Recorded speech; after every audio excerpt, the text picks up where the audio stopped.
সুপ্রিয় দর্শক আসসালামু আলাইকুম। দর্শক, আজ আমরা আপনাদেরকে নিয়ে এসেছি জয়মণ্ডপ হাটে। দর্শক, জয়মণ্ডপ হাটের এই পাশেই কিন্তু রয়েছে সৌদি প্রবাসী বউ মর্জিনা। এই মর্জিনা আপার যে খামারটি রয়েছে দর্শক, এই খামারে নিয়ে আমরা বেশ কয়েকবার বানিলো লাইভ দিয়েছিলাম। সেই লাইভ দেখে কিন্তু অনেকেই অনেক ধরনের মন্তব্য করেছে যে মর্জিনা আপা আসলে মহিষ বিক্রি করে না, এটা মিথ্যে কথা। আবার বলেছে যে সৌদি তার স্বামী যে সৌদি থেকে যে টাকাটা ইনকাম করে সেই স্বামীর চাইতে তার বইয়ের ইনকাম বেশি, সেটাও একটা মিথ্যে কথা। কতটা মিথ্যে আর এই সত্য, এই কথাগুলো আমরা সরাসরি জানবো মর্জিনা আপার কাছ থেকে। মর্জিনা আপার কাছ থেকে আমরা জেনেই কিন্তু তার কাছ থেকে বিস্তারিত বিষয়গুলো একটু জানার চেষ্টা করি। চলুন দর্শক। আসসালামু আলাইকুম। ওয়ালাইকুম আসসালাম। আসসালামু আলাইকুম। কেমন আছেন? আলহামদুলিল্লাহ ভালো। ভালো আছেন? এত লাইভে এসে কি দরকার? কেন? সবই মিথ্যা কথা বলি। আসলে কি মিথ্যে কথা বলেন? না, মানে আমি যে সত্য কথা বলি সেটা সবাই মানে বাজে মন্তব্য করে যে আমি মিথ্যা কথা বলি। আসলে সত্য কোনটা? আসলে তাহলে সত্য না মিথ্যে এটা কোনটা আপনি ক্লিয়ারলি করবেন? আপনারা এসে দেখতেছেন ফার্মে মহিষ আছে, এটাও কি মিথ্যে? তারপরে মনে করেন আমি সব লোক রেখেছি, যদি পালানোর নিগেও নেয় তাও দিতে পারবো, কোনো অনুষ্ঠানের নিগে নিলে তাও দিতে পারবো, কিন্তু আমার মতো কম দামে কম রেটে কেউ দিতে পারবো না। আমি যেটা দিলাম যতটি লাগে সবটি আমি এখান থেকে দাঁড়ায় দাঁড়াই দিতে পারবো। মানে যতগুলো আপনি এখান থেকে দিতে পারবেন সেটা আপনার মতন এমন কম দামে আর কেউ দিতে পারবে না। না। কি করে সম্ভব? সম্ভব আমার একটু সামনে চলে আসেন আপনি।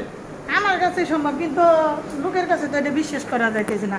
মানে লোকে বিশ্বাস করে না হাটেতে, হ্যাঁ অনেক দাম দিয়ে কিনে আনবো হাটেতে, হাট থেকে দাম দিয়ে কিনবে কিন্তু আপনার কাছ থেকে কিনবে না। কিন্তু আপনার কথাটা বিশ্বাস করে না কেন মর্জিনা আপা? বিশ্বাস করে আর কি সামনে আসেন। মহিলা মানুষ ভাবে যে তার স্বামী বাইরে থাকে, মহিলা মানুষ স্বামী বাইরে থাকে, এটাই প্রবলেম।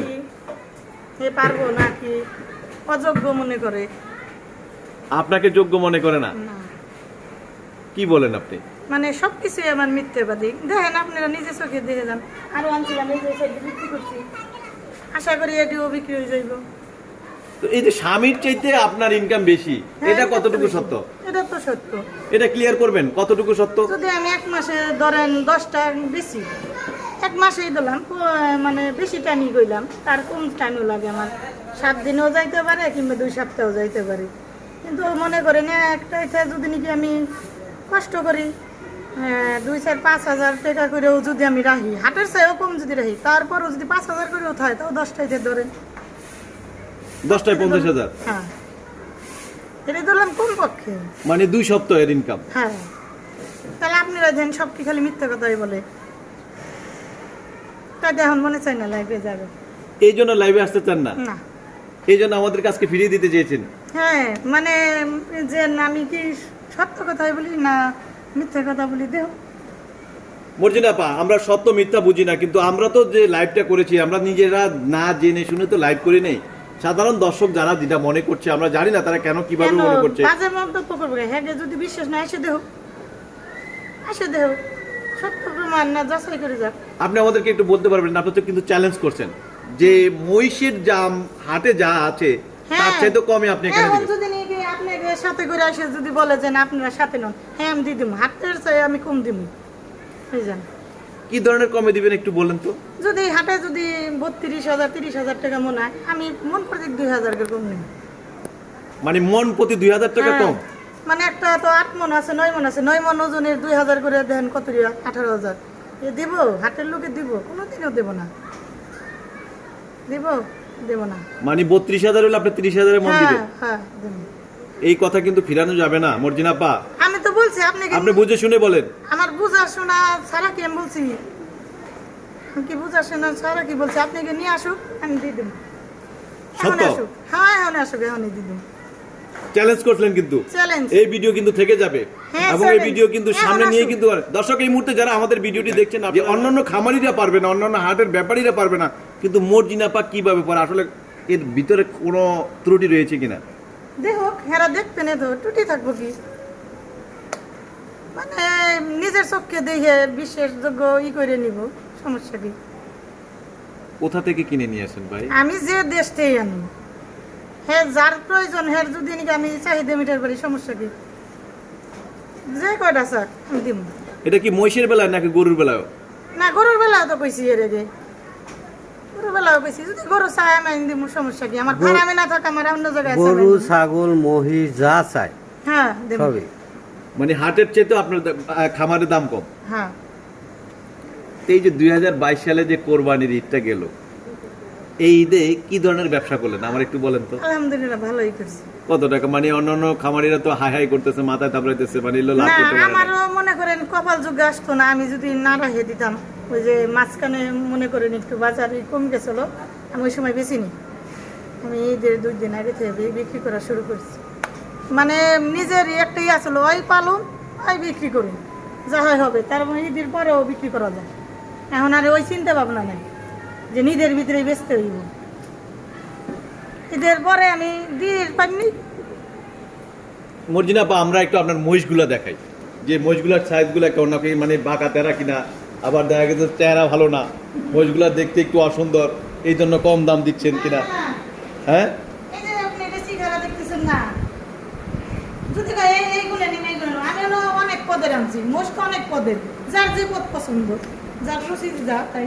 আচ্ছা, এটা একটু দাঁড় করে দেন মহিষগুলোকে। এগুলো মানে খাইছে, খাইয়ে শুইছে। পিছা লাইছি না, আনছিলাম তাঁদুর কোন একবার শুই বাইরেও গেল লাগে তেরা তেরা না? হুম।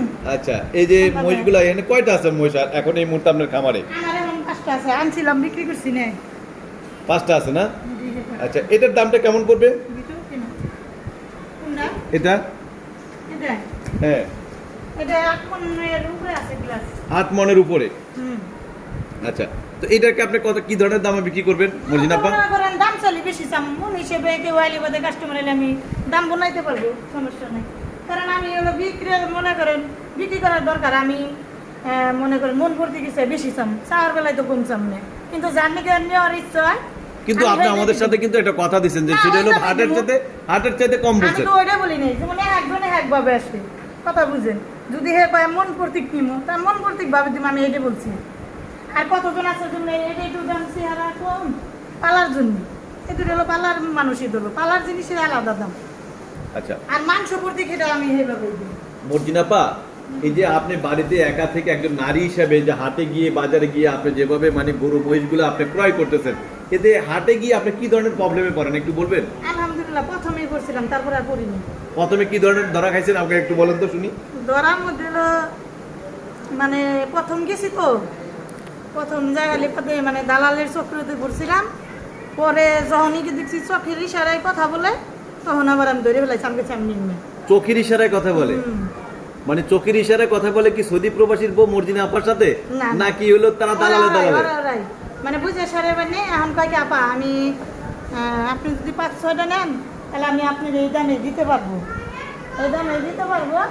এখন আমি কই কি হে আইসা মাঝখানে যে ব্যাপারী হে কথা বলে না, হে বলে যে আমার তখনই সন্দেহ হয়েছিল যে এটা মনে হয় দালাল, এটা দালাল। তারপরে বলছি কি যে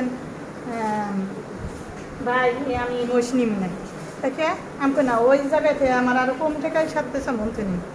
পরে এসে চলে গেছে, হেরা চলে গেছে। পরে এসে যে নাকি মেন হলো মহাজন, হেরে জিজ্ঞেস করছি, হে বলছে যে মহিষ তো আপা আপনি ঠিকই ধরছেন, আপনি যদি নেন আমি এই রেটে দিতে পারবো। তখনই আমি বুঝতে পারছি যে আমার এক একটা মুশিতে 10,000 করে টাকা খাবে চাইছিল। পরে তখন আপনি বুঝতে পেরেছেন যে বাড়ি হলো না এটা দালাল ছিল, দালাল ছাড়া আপনাকে ওরা দিতে 1 হবে। লক্ষ টাকা খাবে চাইছিল, একটা মুশির দামই খাবে চাইছিল। মর্জিনা আপা, আপনি এই বিজনেসটা কতদিন ধরে শুরু করেন আর কি কারণে আপনি বিজনেসে আসছেন একটু বলবেন? মানে আপনার স্বামী তো প্রবাসে থাকে, আপনি ঘরে গ্যাসের চুলা আছে, আপনার হাতে কালি লাগবে না, গোবর লাগবে না, আপনার এত কাজ করার দরকার কি? আপনি সুন্দরভাবে আরামায়েশ করে আপনি থাকতে পারতেন। তো আপনি হঠাৎ করে এই বিজনেসের মধ্যে আসার কারণটা কি? দাঁড়াও, আমার এইগুলো পালা ভালো লাগে, আগে ছোটবেলা থেকে ছোটবেলা থেকে খুব ভালো লাগে আমার। এগুলো পালাতে ভালো লাগে? প্রবাসী বউরা অনেক টাকা পয়সা মাইরে অনেক জায়গায় চলে যাইতেছে, মানে জায়গায় জায়গায় মনে করেন এই কাজ কামের মধ্যে আছি, মনটা এইটির মধ্যে আছে। আর মনে করেন বাজে কোনো লাইনে মন যাইব না আমার, তার লিগে আমি এগুলোই করি। মহিষ টহিষ না পালন করলে কি চলে যেতেন? ওটা বলা যেতেছে না, 3-4 জন গোলাবান তো একজন মানুষ চলে যেতেছে, ঠিক বলা যাইব। মানুষ পাঁচ হইতে কতগুলো লাগে, কাম লাগে না তো। এই জন্য কাজে থাকতে চাচ্ছেন? হ্যাঁ, আমি সারাদিন এগিয়ে থাকি। তো ভাই সৌদি থেকে মানে টেনশন করে না যে মহিষ টহিষ বিক্রি করতে আমার চাইতে ইনকাম বেশি এখন, না, আগের মতন কি টেনশন আমাকে আগে মূল্যায়ন করতো, করবে কিনা? এখন আগে করতো, এখন মানে হেরা একটা সাহস হয়ে গেছে, না হে পারে। আগে টেনশন করতে বসে এখন আবার এই হয়ে গেছে আগে দুর্বল ছিল, যে মানে এলো সাহস পাইতো না। যে টাকা পয়সা নিয়ে যায়, লোকজন কম, কিভাবে যায় কিভাবে আনি, মানে কত টেনশন করতে হবে। ঈদের সত্যি কথাটা একটু বলেন তো, কত টাকা লাভ করছেন আপনি? একদম রিয়েলটা বলবেন, রিয়েলটা বলে ফেলেন। আপনি তো আরো বেশি করছেন না ভাই, এক হাত দেখাইতেছেন, মানে কি 5 লাখ না 5 কোটি? না না 5 লাখ না 5 কোটি? আমি তো 5 কোটির মালিক নিয়ে। আচ্ছা, তো কি 5 লাখ? হ্যাঁ ওই আর একটু বেশি মনে হচ্ছে, আপনার হাসিতে বোঝা হচ্ছে। হ্যাঁ বলেন বলেন, মানুষ একটু শুনে খুশি হোক না। হ্যাঁ ওইরকম আর একটু বেশি না? আছে মোটামুটি, খরচ হয় না। খরচ হয়, আচ্ছা যা খরচ টরচ সব বাদ দিয়ে মানে 5 লাখ টিকছে, এটাই বলতে চাচ্ছেন। যাও মর্জিনা পা, একটু আপনার খামারটা দেখতেছি অনেক বড়। এর আগে আমরা দেখছি যে একবারে পুরো খামারে গরু মহিষ ভর্তি ছিল, এখন একটু কম দেখতেছি, কারণটা কি?